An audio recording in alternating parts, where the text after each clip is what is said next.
প্রথমত রামচন্দ্রপুর খাল বা এই যে কল্যাণপুর খাল, এটা বেশ বৃহত্তর, এটার প্রসার, এটার 2-2.5 কিলোমিটার মতো আমাদের ঢাকা 13 এলাকায় পড়েছে। মন্ত্রণালয়ের দায়িত্বে না, আমার মন্ত্রণালয়ের দায়িত্ব হলো শিক্ষা, প্রাথমিক শিক্ষা। আমি এখানকার জনপ্রতিনিধি হিসেবে এই খাল রিলেটেড যে ভোগান্তি আমাদের এলাকার জনগণের, সেই ভোগান্তি নিরসন আমাদের দায়িত্ব।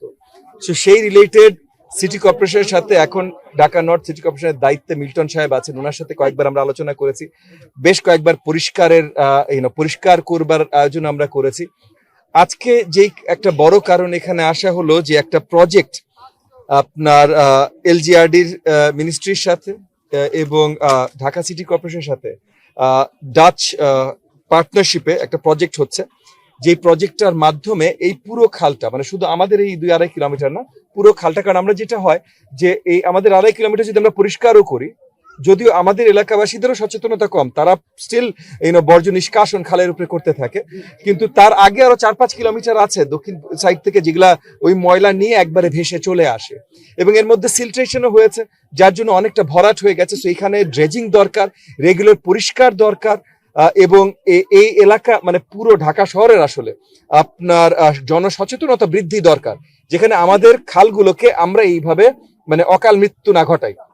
সেই জায়গা থেকে নতুন যে প্ল্যান্টে এসছে, এখানে একার সিওয়েজ প্ল্যান্ট, ময়লা বা বর্জ্য নিষ্কাশন কিভাবে হবে, ওভারঅল বিউটিফিকেশন কিভাবে হবে, এটা ড্রেজিং এবং ওয়াটার ফ্লো ম্যানেজমেন্ট, এই পুরো জিনিসটা একটা বড় প্রজেক্ট ডাচদের সাথে পার্টনারশিপে এলজিআরডি মিনিস্ট্রি এবং ঢাকা সিটি কর্পোরেশন করতে যাচ্ছে। তো সেই জায়গায় আমার এলাকার জায়গাগুলো সব ঠিক আছে কিনা, ঠিকভাবে হবে কিনা, আমার এলাকার জনগণের যে প্রয়োজন সেগুলো এই প্রজেক্টের মাধ্যমে ঠিকভাবে আমরা পাবো কিনা, এইটা দেখবার জন্য, ওনাদের সাথে আলোচনা করবার জন্য, এবং একই সাথে ওনাদেরকে নিয়েও আমাদের এলাকার খালটুকু একটু পরিদর্শন করবার জন্য আজকে আমরা এখানে এসেছি। আমরা আশাবাদী এই প্রজেক্টটা বাস্তবায়ন হলে 5 বছরের ভিতরে পুরো খালটা, শুধু আমার এলাকাটুকু না, পুরো খালটার পুরো চেহারা পাল্টে দিতে আমরা সক্ষম হব। আর এই প্রজেক্টটা ছাড়াও আমরা এই এলাকায় আমরা যে ইনিশিয়েটিভ গুলো আলাদাভাবে নিচ্ছি, সেটা হলো রেগুলার পরিষ্কার করা, জনসচেতনতা বাড়ানো, যেন ময়লা নিষ্কাশন না হয়, এবং আমাদের সাইড থেকে আমরা কতখানি এটা পরিষ্কার রাখতে পারি সেগুলো সব কর্মসূচি নেওয়া, এগুলো সিটি কর্পোরেশনের সাথে অনেকগুলো মিলিয়ে নেওয়া। তবে এই প্রজেক্টটা যদি আমরা বাস্তবায়ন করতে পারি এবং একই সাথে যদি আমরা জনসচেতনতা বাড়াতে পারি যে আর ময়লা নিষ্কাশন এই জায়গাগুলোতে আমরা করবো না, এবং এটার জন্য কিন্তু আবার ঢাকা সিটি কর্পোরেশন ওয়েস্ট ম্যানেজমেন্টের সাথে আমরা আলাদাভাবে বসেছি, মানে আমার এলাকার জন্য আমরা আলাদাভাবে বসেছি কিভাবে আমরা ওয়েস্ট ম্যানেজমেন্ট করবো, ওয়েস্ট ম্যানেজমেন্টে কতগুলো নতুন টো ট্রাক লাগবে বা কম্প্যাক্টর লাগবে, এগুলো নিয়ে আমরা আলোচনা করেছি, এগুলো নিয়ে আলাদাভাবে আমরা কাজ করছি। যে কোনো একটা বড় প্রবলেম, সেটার অনেকগুলো ধরনের মানে অনেক মাত্রিক প্রবলেম হয়ে থাকে, তো সলিউশনে কিন্তু বহুমাত্রিক হতে হয়। এই রামচন্দ্রপুর খাল পরিষ্কার বা পরিষ্কার রাখা, এইটার বহুমাত্রিক সলিউশন নিয়ে এখন আমরা কাজ করছি। আমরা আশাবাদী আগামী দিনগুলোতে এই পুরো বহুমাত্রিক প্রবলেমটাই সঠিকভাবে সলভ করতে আমরা সক্ষম হব। নদী খালের কানেক্টিভিটিটা, ওই যে আজকে যে প্রজেক্টটা নিয়ে আলোচনা করছি, সেই প্রজেক্টের মাধ্যমে এটা ঠিকভাবে করা হবে, কারণ এটা আবার আমার এলাকার জন্য আলাদাভাবে আমাদের করা সম্ভব না। সেটা বৃহত্তর প্রজেক্ট, যেহেতু এলজিআরডি মিনিস্ট্রি এবং ঢাকা সিটি কর্পোরেশন মিলে নিচ্ছে, আমরা সেটা সহযোগী হতে চাই। আর এই যে ভূমি দখল যেটা বললেন, এইটা আসলে অনেক বড় একটা প্রবলেম। এই প্রবলেমটা মোকাবেলা করবার জন্য আইন শৃঙ্খলা বাহিনীকে নিয়ে, আজকেও আইন শৃঙ্খলা বাহিনীর রিপ্রেজেন্টেটিভরা আদাবর থানার ওসি সাহেব আমার সাথে এখানে আছেন, যে পরিদর্শনে এসছেন। এই জায়গাগুলো আমরা প্রত্যেকটা জায়গা আলাদাভাবে আখ্যায়িত করব, সেই জায়গাগুলোর জমির অরিজিনাল দলিল পত্র এগুলো সব আমরা যাচাই বাছাই করব, এবং সেটার ভিত্তিতে ঢাকা সিটি কর্পোরেশনকে নিয়ে, ভূমি মন্ত্রণালয়কে নিয়ে, এবং যারা যারা আরো কর্তৃপক্ষ আছে সবাইকে নিয়ে আগামী দিনগুলোতে খুব শক্তিশালী ড্রাইভ আমরা দিব ইনশাআল্লাহ। মিল্টন সাহেবের সাথে আমার 3 বার কথা হয়েছে, এবং এইটার পুরো পরিকল্পনাটা ওনার সাইড থেকে একটা সেট হয়েছে, আমার সাইড থেকে একটা সেট হয়েছে, আমার টিম ওনার টিমের সাথে শেয়ার করেছে, ওনার টিম আমার টিমের সাথে শেয়ার করেছে, এবং আমরা একটা সিদ্ধান্ত নিয়েছি যে আমাদের দুজনের টিম নিয়ে, মানে আমার এলাকার টিম, ওনার সিটি কর্পোরেশনের টিম, দুটো টিম নিয়ে ঈদের পর আমরা বসবো এটার ডিসিশন গুলা করবার জন্য। সো না, এগুলো অলরেডি আমরা আলোচনা শুরু করে দিয়েছি এবং এটার ডিসিশনে যাচ্ছি।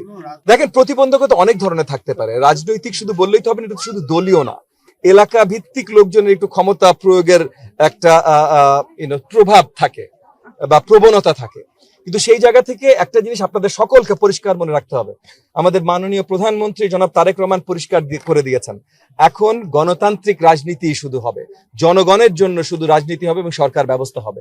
সো কেউ দলীয় নাম, পরিচয় বা ক্ষমতা খাটিয়ে কোনো ধরনের লাভ নিতে পারবে না। জনাব তারেক রহমান আমাদের মাননীয় প্রধানমন্ত্রী যেহেতু এই একটা ক্লিয়ার অর্ডার সবাইকে দিয়ে দিয়েছেন, এরপর আর এটা নিয়ে বাড়তি কথা বলার কোনো প্রয়োজন আছে বলে আমি মনে করি না। প্রপোজালটা যেভাবে গেছে এটা পাবলিক প্রাইভেট পার্টনারশিপে যাবে। সো ফান্ডের আলোচনাগুলো এটা আপনার ওই ইআরডি এবং একনেক হয়ে সেখানে আলোচনাগুলো হবে। সো ওই জায়গাগুলোতে ফাইনাল হবে যেহেতু এটা নিয়ে এখন আমরা আলোচনা করতে পারছি না। খালের পরিবর্তন ইনশাআল্লাহ হবে। আজকে এখানে ওনাদের সাথে এসেছি, ওনাদের একটা প্রজেক্ট যেটা এখন ইতিমধ্যে এলজিআরডি থেকে এবং ঢাকা সিটি কর্পোরেশন থেকে তৈরি হয়ে এলজিআরডির মাধ্যমে এখন ইআরডির কাছে চলে গেছে, পরে একনেকে যাবে। তো সেইটা সেটার প্রসেসে আছে, সেটা আমরা ভালোভাবে জানবার জন্য। আর কোন প্রজেক্ট যদি হয় না হয়, অ্যাপ্রুভড হয় না হয়, তার জন্য আমাদের এলাকা আটকে থাকবে না। আমাদের এলাকার কাজ যেটা আপনাদেরকে ইতিমধ্যে আমি বলেছি যে এই এলাকায় আমরা আমাদের পার্টটুকু অ্যাটলিস্ট পরিষ্কার করা, আমাদের পার্টটুকু অ্যাটলিস্ট জনসচেতনতা বাড়ানো এবং ওভারঅল পার্টগুলোতে যেন জনসচেতনতা বাড়ায়, তার জন্য ঢাকা সিটি কর্পোরেশনের সাথে আমরা ইতিমধ্যে কাজ শুরু করেছি। এবং আরেকজনের প্রশ্নে যে উত্তরটা দিলাম যে এর মধ্যে যে জমিগুলো দখলকৃত হয়েছে সেগুলো ঢাকা সিটি কর্পোরেশনের মিল্টন সাহেবের সাথে আমরা আলোচনায় আছি যে কিভাবে সেটা আমরা আবার দখল মুক্ত করতে পারি। সো এই কাজগুলো আমরা ইতিমধ্যে করছি। এই প্রজেক্টটা যদি বাস্তবায়ন হয় তাহলে আরো শক্তভাবে হয়তো এই কাজগুলো করা যাবে।